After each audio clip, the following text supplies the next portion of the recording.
Today we're working on my 1959 Edsel. We're going to be building some signal light brackets and boxes. The reason why is that when I restored this car, the ones that were with it were damaged, and the lenses were broken and were missing. You can't find this part for this car, so we're going to have to make it. We don't really have a choice. When I started driving this unit around, I just got some trailer lights and I screwed them into the bumper brace on the inside. They had orange lenses on them, and they eventually disappeared with the weather and the rocks getting under there, and then the bulbs shorted out. They don't really work anymore. What I did is I templated the light with cardboard, and I'm going to make the box out of steel and then try and figure out some way after the boxes are built of fixing it, which I'm probably going to weld some screws on the inside and then just drill some small holes through the bumper. The lenses are going to be made out of fluorescent light diffuser, which is easily malleable. I can boil some water and stick it in and form it, and once I have that formed, I can stick it on the box and figure out where I'm going to drill the holes easily. And if I break one, no worries. You can't get these parts, so we need some way of making it look even a little bit stock or even modified a little bit. So I mocked this up with some cardstock I bought at the dollar store. I tried to fit my pieces very carefully. They're not exactly perfect, but it's good enough that when I put it in steel, I can slightly form the steel and make the exact shape that I want. You can see in the back there's a hole where I want the light to be, and I also took into account the flange that comes with the light. The bulb is bigger than what the hole is for where the serrations are on the bulb. So we're going to use the flange that comes with it and drill a little bit bigger of a hole. Well, our next step is to pull this apart and try and lay it out so we can make maximum use of our sheet metal that we have here. This is 18 gauge sheet metal that I had in the garage. So I'm going to use a fine line Sharpie. And I've got little cuts that are in here. I'm not going to worry about that. I can just tack that up as we go.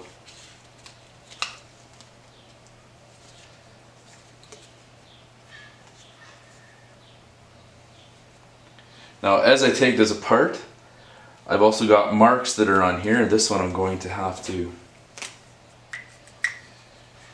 do some lines on it just so I remember how this goes back together.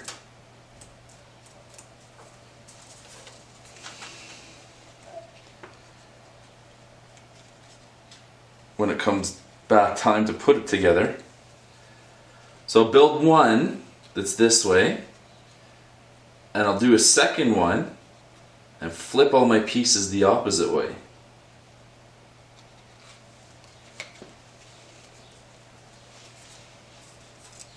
Get rid of our little bit of tape there. When I mark this one out, I'm also going to draw a little hole in it as well.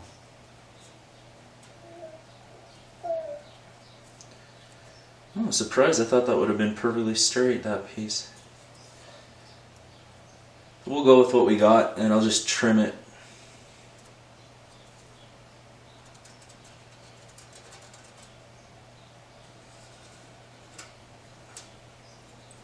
Oh. I should maybe try to tape these down as we go, but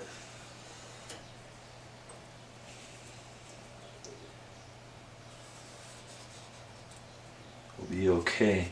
I'm going to mark a 1 on this one so I know it's for piece 1. And try to use the edge of this one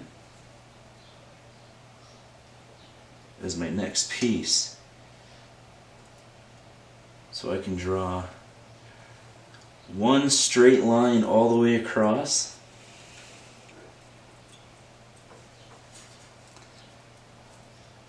and waste as little material as possible.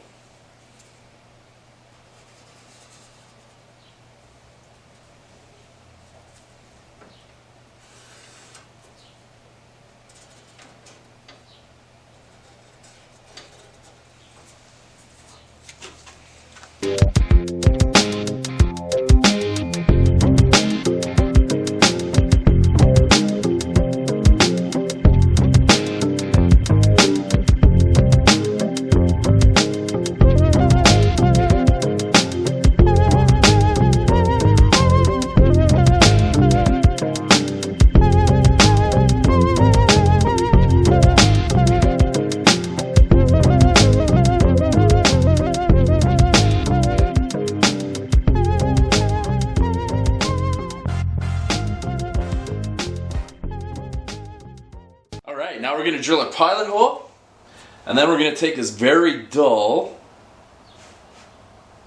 1 1/8" hole saw and drill our holes. Hopefully this is big enough. If not, I'm going to have to die grind it out a little bit.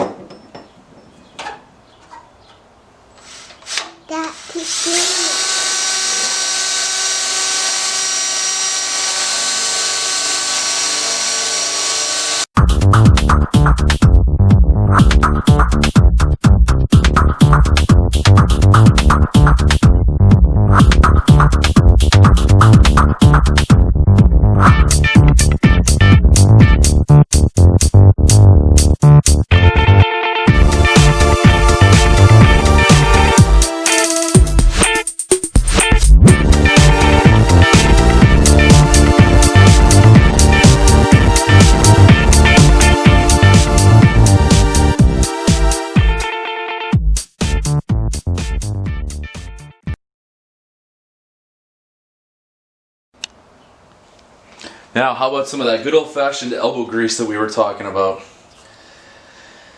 So, I'm going to take our snips. These are straight line snips. Start on our line, get it as deep into the throat as we can. Now look at that, we got a couple sets of our pieces that we need. Next, straighten them out.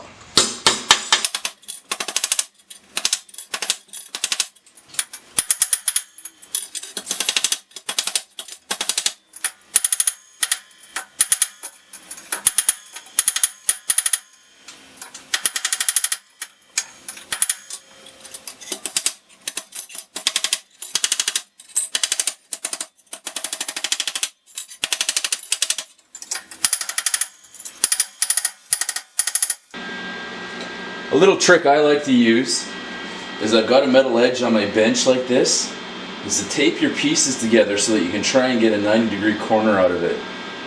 Now I'm going to put 3 tacks on it this way, and they're going to be on the outside, and the reason for that is if I tack it on the inside, I can't really grind it as well as if I tack it on here. I can grind it and manipulate it a little bit easier.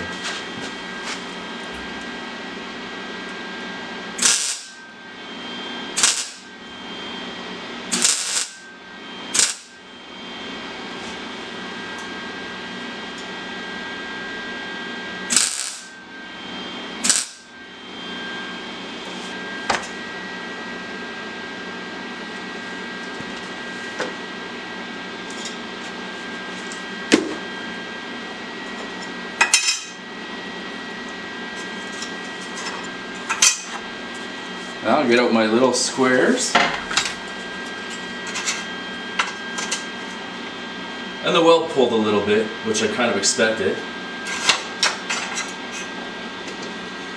So now you can see I pulled right there.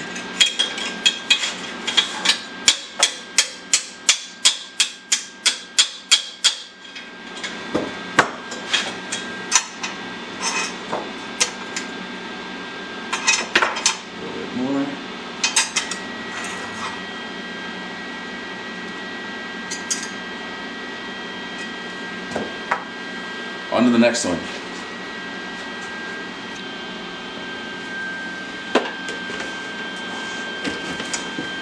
So now I've tacked on this piece, and the main thing is I got this squared up even though I struggled with it a little bit. So I've got, that's pretty good.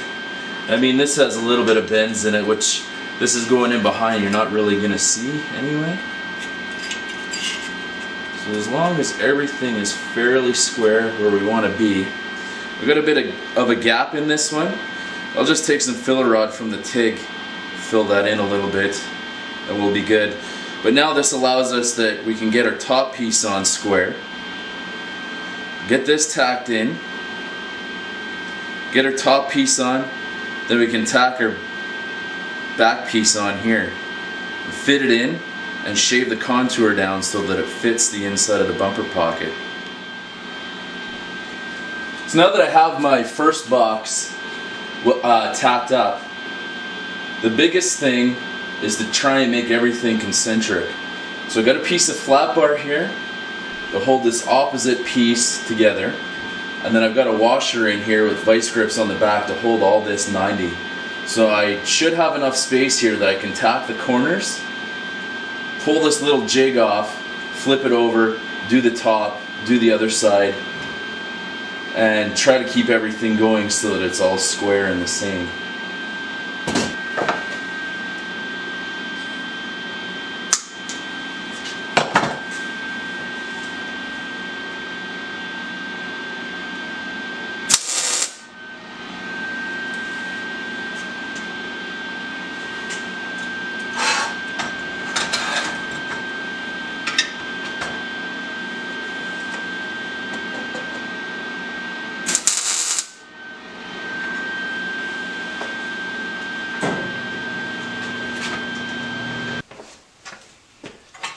I've got this fitted up now to the contour of the car. You can see that I bent this up a little bit because it ended up being just slightly smaller, and I wanted to give it more of a flare as it came out.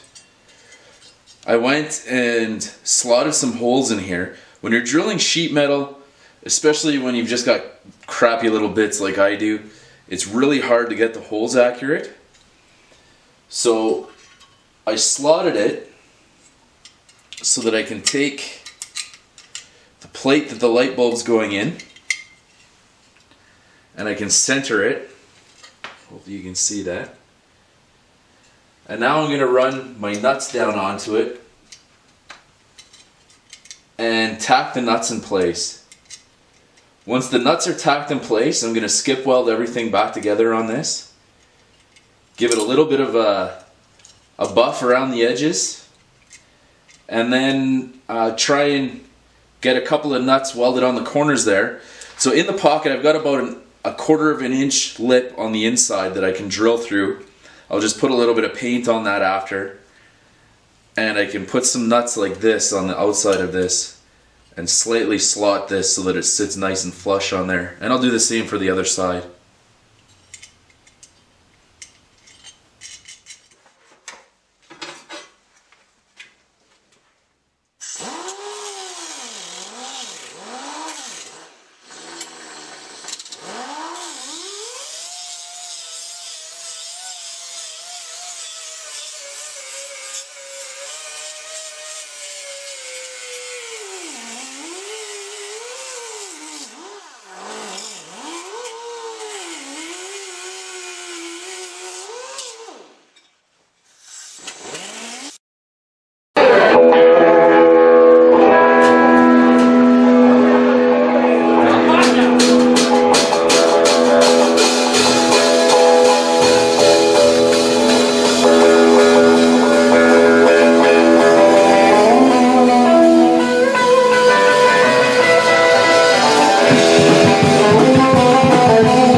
Thank you.